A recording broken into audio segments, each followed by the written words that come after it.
सहस दल कवल कहा, वो राजधानी है। ये ब्रह्मा विष्णु महादेव के जो लोग हैं उस राजधानी के अंतर्गत आने वाले जिले हैं। जैसे आपके महाराष्ट्र की राजधानी बंबई है, ये यवतमाल आपका जिला है। इसी तरह मेरे भाई बहनों, वो सहस दल कवल राजधानी का जो मालिक है वो निरंजन भगवान है। ये ब्रह्मा विष्णु महादेव ये निरंजन भगवान के ही पुत्र हैं और ये आद्या महाशक्ति ये निरंजन भगवान की अर्धांगिनी है। और निरंजन भगवान स्वयं तीनों लोकों के मालिक हैं। उन्हीं को त्रिलोकीनाथ कहा जाता, हिंदू उन्हीं को परमात्मा कहते, मुसलमान उन्हीं को खुदा कहते, ईसाई उन्हीं को गॉड कहते। घंटे और शंख की आवाज जो हर इंसान के अंदर गूंज रही, वो आवाज उन्हीं के मुखार बिंद से हो रही। निरंजन भगवान का जो स्वरूप है वो ज्योतिष स्वरूप है।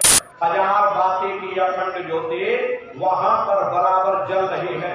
अरे हम आप मंदिर में ज्योत जलाते हैं, यहाँ तो नकल करते हैं। इस ज्योत में तेल की जरूरत पड़ती, बाती की जरूरत पड़ती है, लेकिन वो अखंड ज्योति वहां ऐसी जल रही जिसमें ना तेल की जरूरत है और ना बाती की जरूरत है। अरे पलटू साहब ने जिक्र किया कि उल्टा कुआ गगन में तिस्मै जरे चिराग बिना रोगन बिन बाती, अच्छा तुम्हारा मां जब रहे दिन राती। सतगुर मिले जो होए ताहि की नजर में आवे, और बिन सतगुर नहीं कोई वाह को दर्शावे। वो अखंड ज्योति ऐसे है जिससे पूरा ब्रह्मांड प्रकाशवान हो रहा। जितनी भी अवतारी शक्तियां आई, राम आए, राम को वही से नीचे उतारा गया था। इसीलिए उस देश को अयोध्या नगरी भी कहा जाता। और जितने देवी देवता ब्रह्मा विष्णु महादेव आपकी उत्पत्ति वहीं से हुई। वहां के धनी का दर्शन करने के बाद फिर तुम्हारी जीवात्मा दूसरे मंडल के शब्द को पकड़ करके दूसरे मंडल की चढ़ाई करेगी। श्याम तज श्वेत को गहना, सुरत को तान धुन सुनना, और बंक के द्वार धस बैठो और त्रिकुटी जाय कर लेना। उसी के ऊपर दूसरा देश आता है जिसे महात्माओं ने त्रिकुटी देश कहा। वहां के जो मालिक है वो ब्रह्म है। वही से मन और माया की उत्पत्ति हुई। वही से तीन गुण, रजोगुण तमोगुण सतोगुण, तीनों गुणों की उत्पत्ति वही से हुई। ये जो आपके वेद है, वेदों को सारी दुनिया पढ़ती है, हर वेदों की भी उत्पत्ति उसी स्थान से हुई है। महात्मा कहते हैं कि त्रिकुटी महल में विद्यासारा, हर हर गरजे बजे नगारा, और लाल वरण सूरज उजियारा। वहां पर दो धुने, बादलों की गर्जन और मृदंग की आवाज उस लोक में गूंजती रहती है। जैसे पहले स्थान पर निरंजन भगवान के देश में घंटे और शंख की आवाज गूंजती, ऐसे दूसरे मंडल पर यानी कि ब्रह्म के देश में बादलों की गर्जन और मृदंग वहां पर बजता रहता। ओम का जाप बराबर वहां पर होता रहता। ओम की ध्वनि गूंजती रहती है। प्रेमी भाई बहनों, ब्रह्म का जो स्वरूप है वो सुबह के लाल सूर्य के समान है। लाल वरण सूरज उजियारा। ये सूरज कुछ नहीं, ऐसे लाखों लाख सूर्य इकट्ठे करोगे तो वहां का एक सूर्य बनेगा। प्रेमी भाई बहनों, ब्रह्म का जो स्वरूप है वो सुबह के लाल सूर्य के समान है। इसीलिए वहां का पूरा ब्रह्मांड ही लाल है। जहां तक आपकी निगाह जाएगी ब्रह्म देश में चारों तरफ आपको लाल ही लाल नजर आएगा। अरे महात्मा जब साधना करके वहां पहुंचे तब एक महात्माओं ने लिख दिया कि लाली मेरे लाल की, और जित देखो तो लाल, लाली देखन में गई, मैं भी हो गई लाल। वो पूरा ब्रह्मांड ही लाल है। जितने साधक वहां पहुंच जाते हैं उन सभी को योगेश्वर कहा जाता है। जैसे व्यास जी हुए, वशिष्ठ जी हुए, वाल्मीकि जी हुए, इन सब की पहुंच वहीं तक थी। इसीलिए कहा गया कि वाल्मीकि भय ब्रह्म समाना। जब इनकी जीवात्मा वहां पहुंची और जब इन्होंने ब्रह्म का दर्शन किया तो इनका स्वरूप भी ब्रह्म के समान यानी कि ब्रह्म स्वरूप हो गया। तो जितने साधक वहां पहुंच जाते उन सभी को योगेश्वर कहा जाता है। योगेश्वर भगवान श्री कृष्ण उसी देश में वास करते हैं।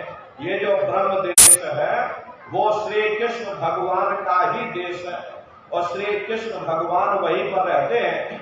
ये बाहर की जन्माष्टमी नहीं है जो आप लोग मनाते हो। अरे महात्माओं ने कहा था भाई सही मायने में तुम जन्माष्टमी कब मनाओगे जब तुम्हारी ये जीवात्मा 5 तत्व जल पृथ्वी अग्नि वायु आकाश और 3 गुण रजोगुण तमोगुण सतोगुण 5 तत्व और 3 गुणों से परे होकर के ब्रह्म देश में पहुंच करके जब कृष्ण भगवान का दर्शन कर लोगे तब सही मायने में जन्म अष्टमी मनाई जाएगी। वहां कृष्ण भगवान का दर्शन करने के बाद फिर तुम्हारी जीवात्मा तीसरे मंडल के शब्द को पकड़ करके तीसरे मंडल की चढ़ाई करेगी। आगे पहुंची सुन झटकार रंकार ध्वनि सुनी पुकार, आगे श्वेत सुन है भाई और मान सरोवर बैठ नहीं। उसी के ऊपर तीसरा देश आता जिसे महात्माओं ने सुन्न देश कहा, उसी को नारायण देश कहते हैं, उसी को अच्छा और नेति कहा जाता। वहां के जो मालिक हैं वो नारायण पुरुष यानी कि पार ब्रह्म पुरुष है। वहां किन्नरी और सारंगी 2 धुनें उस लोक में गूंजती रहती और पार ब्रह्म पुरुष का जो स्वरूप है वो पूर्णमासी के चंद्रमा के समान बड़ा ही मनमोहक स्वरूप है।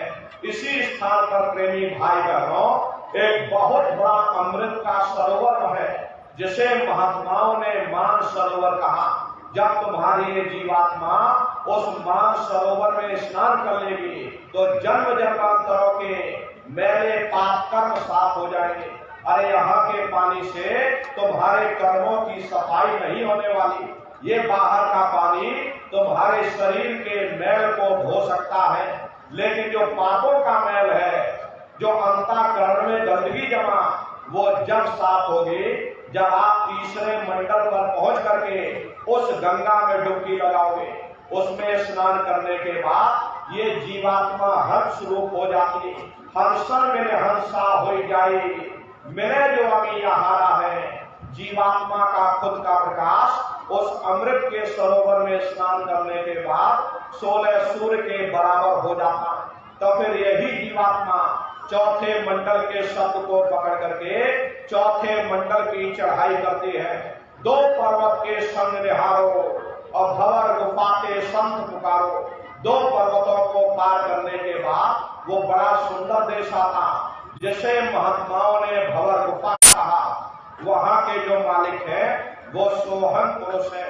वहां बंशी यानी मुरली की मधुर ध्वनियां सदा उस लोक में उच्चारण होती रहती और सोहन पुरुष का जो स्वरूप है वो दोपहर के सूर्य के समान महाप्रकाशवान स्वरूप है।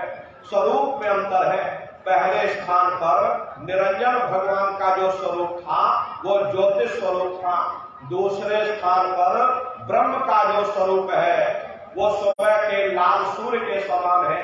तीसरे स्थान पर पार ब्रह्म का जो स्वरूप है वो पूर्णमासी के चंद्रमा के समान है। चौथे स्थान पर सोहन पुरुष का जो स्वरूप है वो दोपहर के सूर्य के समान महाप्रकाशवान स्वरूप है।